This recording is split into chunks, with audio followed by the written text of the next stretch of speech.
Anda kembali di NTV Prime Dialog. Pemirsa, perkembangan pemusatan latihan Timnas Garuda di Bali.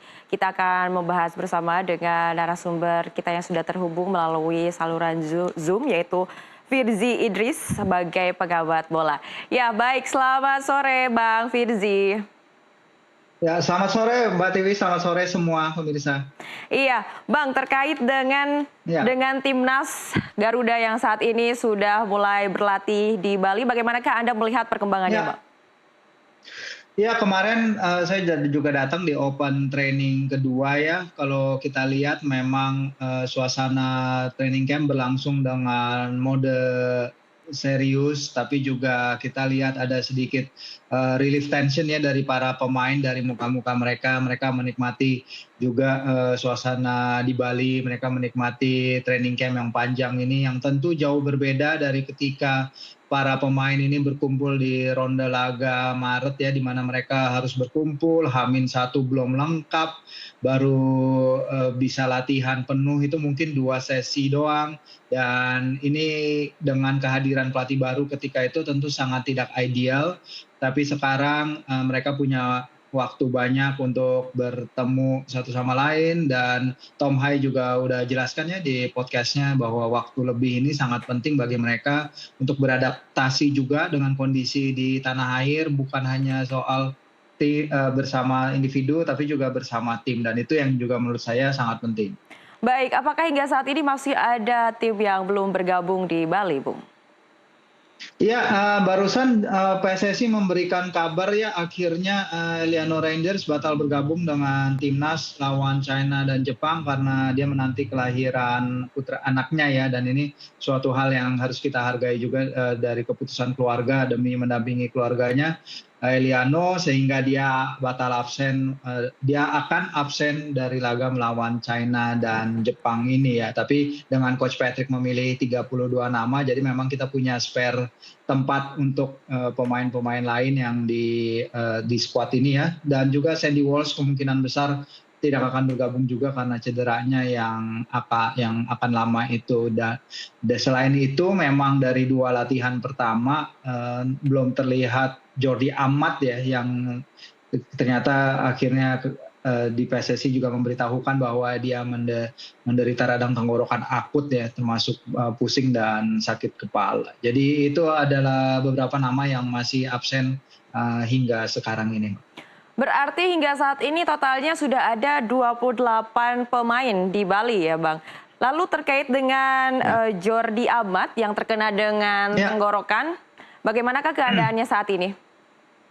Ya, PSSI tidak memberi kabar terlalu banyak ya, bahkan rilisnya juga kepada media hanya 3-4 paragraf gitu. Tapi ada pernyataan dari Dokter Alvan yang menyatakan bahwa kondisinya lambat laun membaik. Kayaknya hari ini dia sudah mulai latihan juga di gym setidaknya, atau mungkin dia ikut juga ke dalam sesi latihan. Kita tidak tahu ya, karena ini adalah close training session, tidak terbuka untuk media. Dan mungkin nanti besok kalau misalnya kita ketemu perwakilan PSSI mungkin kita akan tanyakan lagi. Tapi untuk sekarang kabar terkini adalah kondisi Jordi sudah membaik ketimbang sebelum-sebelumnya, dan ya mungkin dia bisa ikut latihan lagi seperti sedia kala. Baik, Bung, ada info bahwa kemarin itu libur latihannya atau seperti apa, Bung? Ya, ya, kalau kemarin memang dikabarkan ya tidak ada latihan terbuka, berbeda dengan 2 hari pertama timnas berkumpul dari tanggal 26 dan 27 di latihan terbuka. Tapi 28 kemarin memang infonya juga kepada media tidak ada yang latihan ya, mungkin tidak ada latihan terbuka, tapi bisa jadi mereka melakukan tactical analysis, video review di dalam hotel. Itu hal yang sangat mungkin juga, melakukan gym, recovery dan pemugaran, dan terutama aklimatisasi terhadap cuaca di Bali ya, yang bisa dikatakan Bali ini lagi cukup panas sebenarnya ya. Tapi di lapangan latihan di Gianyar itu angin yang meniup itu anginnya dingin. Jadi mungkin cocok itu bagi para pemain latihan di sana, itu venue yang bagus, world class facility luar biasa sekali yang Bali United punya. Dan sebelum latihan pun lapangan kemarin beberapa kali disiram air ya untuk membuat suasana untuk membuat surface permukaan itu lebih cool lagi dan juga membuat aliran bola lebih licin lagi. Tapi secara keseluruhan memang cuaca di Bali ini kalau di Gianyar sedikit dingin, tapi kalau di dekat hotel tempat mereka menginap dan tempat saya juga menginap itu kalau siang hari ya masih terik seperti biasa sih, Mbak. Bung, informasinya Eliano Riders Ya, itu kan yes. absen dari lawan Ya, Cina dan betul. juga Jepang. Dan nantinya adakah kandidat yang akan menggantikannya?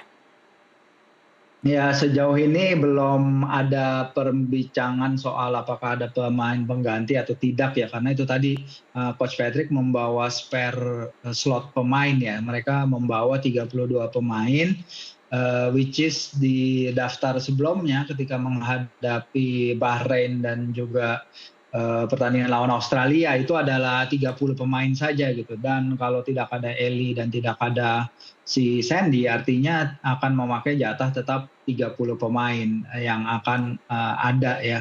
Dan itu sudah sesuai dengan apa yang terjadi sebelumnya dan menurut saya dengan ini disinilah kedalaman skuad kita diuji ya karena Eli tidak ada, karena Martin juga akan absen di laga kontra China dan juga Marcelino, Ragnar juga tidak ada di squad list untuk pertama kalinya sejak dia dipanggil ke timnas sejak ronde 2 lawan Vietnam. Jadi ini akan kembali lagi ke Coach Patrick dan Coach Daniel Lonzat dan juga semua di tim kepelatihan ya untuk memanfaatkan para pemain yang ada demi mendapatkan hasil paling maksimal nanti, Mbak.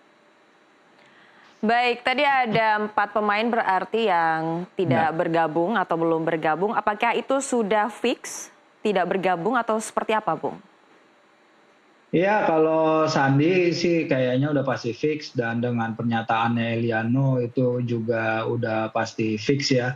Dan Martin itu masih ada pertandingan lagi tanggal 1 ya. Martin pas hari pagi tadi dia main melawan Cincinnati kalau tidak salah, dia kebobolan 3 gol tapi dia masih akan ada satu pertandingan lagi tanggal 1 yang untungnya memang Martin sendiri kan tidak akan bermain melawan China, jadi itu suatu hal yang apa ya bisa kita katakan ya jadi memang jadi handicap, tapi di satu sisi juga kalau dia bergabung terlalu mepet kan itu juga tidak akan beneficial terhadap tim ya, apalagi kita tahu secara komunikasi organisasi ketika kita menghadapi China di Qingdao pertahanan kita berantakan sekali, organisasi defense kita sangat buruk sekali. Jadi mungkin dalam satu dan lain hal mungkin lebih baik apabila Emil dengan waktu yang lebih banyak dia bisa in tune dengan para pemain bertahannya sehingga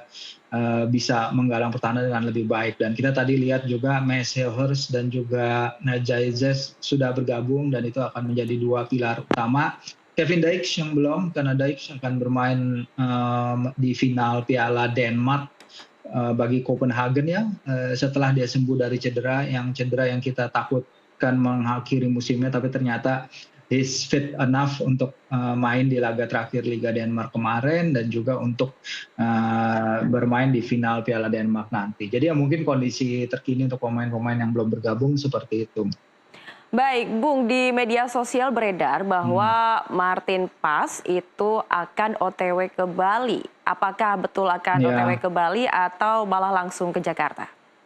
Iya, iya kayaknya terlalu mepet juga ya kalau dia OTW ke Bali dulu ya. Lebih baik memang dia itu lebih langsung ke Jakarta. Karena kalau kita melihat tanggal dia bermain itu tim udah akan berada di Jakarta itu kalau dia bermain bagi laga terakhirnya FC Dallas ya. Dan FC Dallas memang udah bilang akan melepas dia ke ronde laga internasional walaupun pertandingan ini baru memasuki pekan ke-14 ya di MLS nanti, sehingga dia pasti akan bergabung dengan waktu yang mepet dengan waktu pertandingan, jadi mungkin akan lebih reasonable seperti dia dengan Kevin untuk langsung join up dengan tim di Jakarta ketimbang membuang-buang waktu lagi untuk terbang ke Bali. Baik, Bung, Ini kan 4 pilar China absen. Apakah ini menguntungkan untuk Ya. Indonesia? Ya, itu yang menjadi sorotan juga ya di media-media China yang saya baca. Ada beberapa pemain penting, Wu Lei yang absen ya. Wu Lei pencetak gol terbanyak di Chinese Super League dan pemain yang musim lalu mencetak 34 gol dari 30 pertandingan bagi timnya Shanghai Port di Super League. Jadi memang mereka juga ada satu pemain lagi yang absen ya, si Weneng, pemain sayap mereka. Dan ini tentu saja akan jadi keuntungan bagi Indonesia menghadapi tim yang juga kehilangan beberapa pemain kuncinya ya, termasuk di lini belakang ya, dengan Jiang Shenglong juga tidak akan main di laga nanti. Dan tapi kalau baca-baca media China memang China sendiri tidak ada persiapan khusus tactically di training camp mereka di Shanghai, karena mereka juga mengadakan training camp. Dan di bawah asuhan Branko Ivankovic, kemungkinan besar mereka tetap akan menurunkan skema yang sama seperti bermain di Qingdao, yaitu defensive counter attack yang cepat. Dan ini yang kita harus hati-hati sekali, karena kita kecolongan, kita masuk ke jebakan di markas China, dan kita tidak boleh terulang lagi masuk ke kesalahan yang sama. Dan ini akan sangat bahaya sekali. Tapi di sinilah kita melihat China itu lebih punya urgensi untuk menang ya. Bukan berarti kita tidak ada keinginan juga untuk menang. Tentu kita ada, tapi urgensi China untuk menang itu lebih banyak karena posisi mereka di klasemen yang masih di bawah kita. Jadi mereka harus berani keluar menyerang, mungkin tidak bermain terlalu defensif seperti pada pertemuan pertama. Iya, Ijaz dan juga Mes Hilgers kan sudah bergabung nih Bung, dan bagaimanakah Ya. pelatihan mereka, apalagi kita tahu bahwa Mes ini sempat cedera saat dia melawan Belanda, dan bagaimanakah kondisinya saat ini? Iya, dia sempat cedera di pertandingan Liga Belanda ya, bahkan dia ditarik keluar pada laga terakhir musim kontra Ajax, di mana dia bikin kesalahan yang cukup fatal bagi timnya, dia ditarik halftime. Tapi dia bermain di playoff Eredivisie bagi Twente. Dan bagi Mes sendiri ini akan menjadi suatu pertandingan besar juga bagi dia ya, pertandingan besar untuk dirinya, unjuk gigi juga, karena ya kita dapat informasi juga bahwa Messi ini tengah membidik klub baru di musim panas ini. Jadi menjadikan laga ini sebagai salah satu etalase baginya untuk unjuk gigi, dan kalau dia bisa membawa Indonesia ke Piala Dunia, tentu harga pasarnya akan meningkat juga ya ke depannya. Dan dengan kontraknya yang tersisa 1 tahun bersama FC Twente, ya informasinya adalah kemungkinan besar dia akan mencari klub baru musim panas ini. Dan yang pasti sih sebenarnya kalau secara aspek pertahanan, kita tahu di Qingdao dan juga di Australia, ketika kita bermain highline, kita bermain lebih maju, kita justru terkena serangan balik cepat dari lawan. Dan ini yang harus diasah lagi, communication lebih dari Jay Jesus, dari Hilgers terutama ya di poros kanan itu, karena di poros kanan itu terlihat ketika Hilgers menemani Jai, masih banyak yang bisa dikembangkan Baik, secara aspek bertahan. Jadi itu baik yang Bung, harus kita akan dilakukan. lanjutkan dialog kita. Sebelumnya kita akan mendengarkan kumandang azan maghrib terlebih dahulu. Dan pemirsa, tetaplah bersama kami dalam NTV Prime Dialog.